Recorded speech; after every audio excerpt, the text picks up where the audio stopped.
So I think I may have found the biggest asshole of a pastor in the United States. Georgia pastor Ernest Easley recently reacted to the Boy Scouts' decision to lift the ban on openly gay scouts. Actually, reacted isn't even the best word. Overreacted to the Boy Scouts' decision to lift the ban on openly gay scouts. So you know what he did? He had a group of Boy Scouts that was meeting at his Marietta, Georgia church for 68 years. It was a routine of theirs to always go there as a group, right? So one day after he heard about this, the troop was in there. He said, yes, I am now kicking you out of the church and do not come back. He kicked out the entire group. It was a group of Boy Scouts. Who kicks out Boy Scouts? Who kicks out anybody from a church?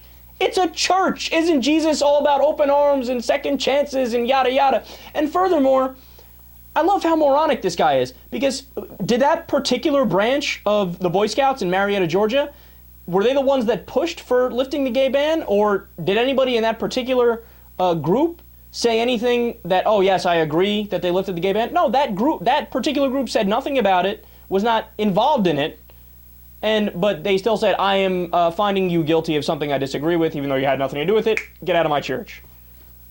Oh, you're so childish, man. You're so childish. Now, the story gets even more interesting because he was asked, I saw a local news report on this, he was asked by the interviewer, you know, why did you make this decision? And he went on this long tangent about the Boy Scouts. He was like, yeah, if you lift the ban on gay guys, then, you know, they could be in a tent. It could be late at night. And the boys might be very attractive. I mean, they might find each other attractive.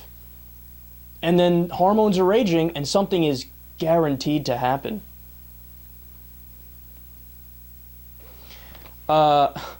So my ruling on this, and people might say, oh, you're taking it too far. No, I'm really not taking it too far, and I'll explain why. The pastor, Ernest Easley, is gay. He's a repressed gay person. He's in the closet. He's like Brian Fisher. Why? Because, again, it goes back to if you are openly homophobic and you are adamant about it, you're more likely to be gay. That's not me talking. That's the studies talking. And it's not surprising. It's like you're trying to cover up for something. You know, another example, and this is a sad example, but we discussed it yesterday on the show, it's like the self-help radio gurus that killed themselves. Their entire life was built around never give up, always fight, rah, rah, life is good. But it turns out that was a mask because they were really, really depressed and miserable deep down. It's, of course, it's an upsetting thing, but it's an example of overcompensation. And Brian Fisher does it every single day in his radio show. Gayness is so bad, I hate it so much that I'm going to talk about it for the entire 3 hours I'm on the air. Yeah, I got you, Brian, I understand. So the good news is that another pastor in Georgia in the same area reached out and said, hey, you guys are more than welcome to come here. Jesus is about love. Jesus is not about hate. That guy has no idea what he's talking about. Come on in.